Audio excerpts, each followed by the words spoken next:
In the history of Nigeria, there's never been a time Nigerians want to make an application online via the government portal, maybe for recruitment, maybe for job application or whatever, that there won't be slow loading, errors, try again later messages, or even crashes. So guys, in this video, we'll be talking about how Nigerian government websites and portals are built and why they often fail. Also guys, for some of us that want to see the practical implementation of this, maybe you want to see how a portal is built or is coded, we could create one. If you want that, indicate in the comment box. So guys, how government portals are actually built.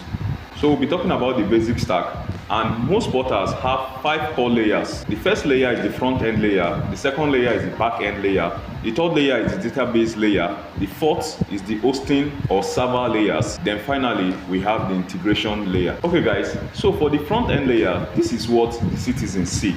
That's the forms, the buttons, the dashboard, the entire experience design, what you see, what you can interact with.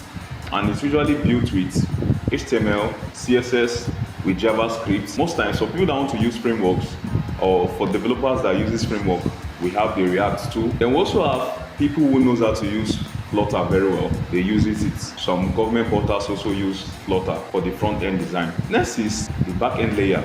And now what happens in the back end? It handles the logic, the approvals, the validations, and the workflow, as well as even authentication too. So this is where the functionality of the entire system actually domiciles. Now, programming languages that are often used for the back end are PHP, Perl, then Nest.js, Express to most developer use.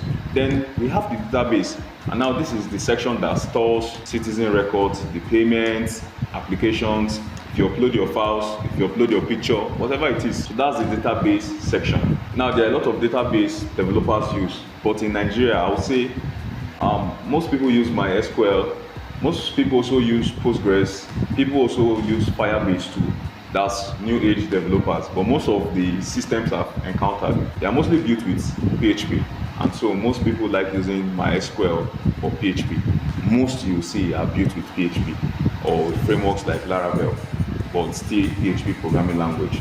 Then finally, we have the integrations. So guys, for the integrations, we have the links to the banks. Whenever you make a payment, definitely it goes through somewhere. So that platform through which the government receive your payment is the payment gateway. Most people use Remitter. Most government portals I've seen use Remitter for their payment gateway. Some also use Paystack, but just very few. I think the most popular one in Nigeria is the Remitter. So guys, why does it often fail? Now, first is traffic underestimation. I believe most of these developers believe that, well, we Nigerians were not serious people. They will not apply for this thing. Let's just build this thing for just a few sets for a few amount of users. And at the end of the day, they just consider small numbers of users at a time. For example, if the military is opening recruitment or the police, a lot of people want to apply first. That's most times millions of people want to apply first. How these people get access to gadgets is what we don't understand, but we see high volume of users trying to apply. Imagine purchasing a hosting package that can accommodate, let's say, 2,000 users. And in real time, more than 1 million, or what are we saying, more than 10 million users are trying to make registration, especially at the opening dates. How will the system handle that kind of traffic? So this is where they get it wrong. And the resultant effect of that is server crashes, server overload. And when the server is overloaded, definitely it will crash. Also, poor infrastructure decisions. Now under this, we'll consider cost-cutting hosting plans.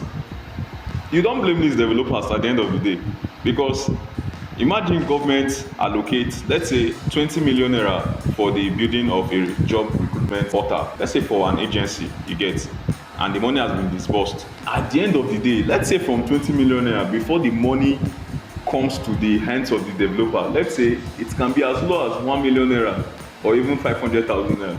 These things happen in Nigerian government. Yes, we've seen videos most times about it.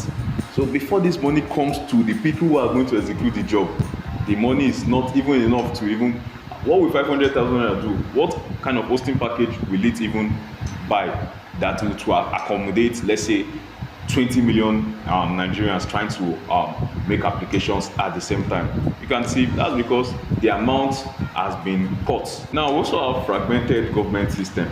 What does it mean by fragmented government system? Now fragment means bits, pieces, right? Fragment. For example, now I've applied for more than 3 times.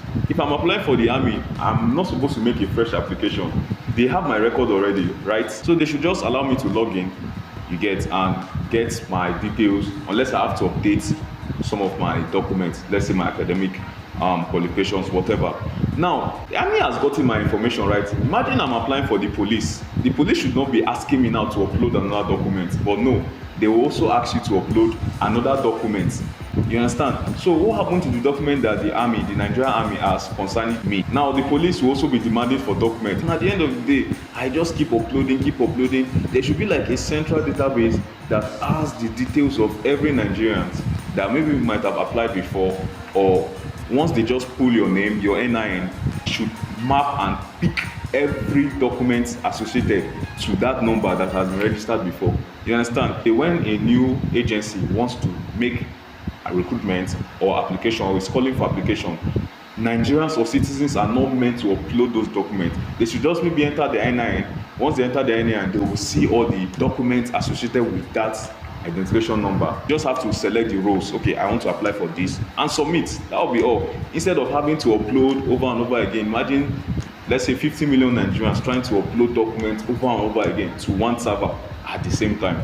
Imagine what will happen. So guys, what do you think about this? In future videos, I'll be providing solutions. If possible, we'll make our own system too and see how these things works in real time, and also learn from some of these mistakes that have been made. Then I can use the opportunity to teach people who are interested in learning coding, and also learning how government portals work and how the system behind it works. Leave your comment, leave your opinion in the comment box below. Thank you so much, guys.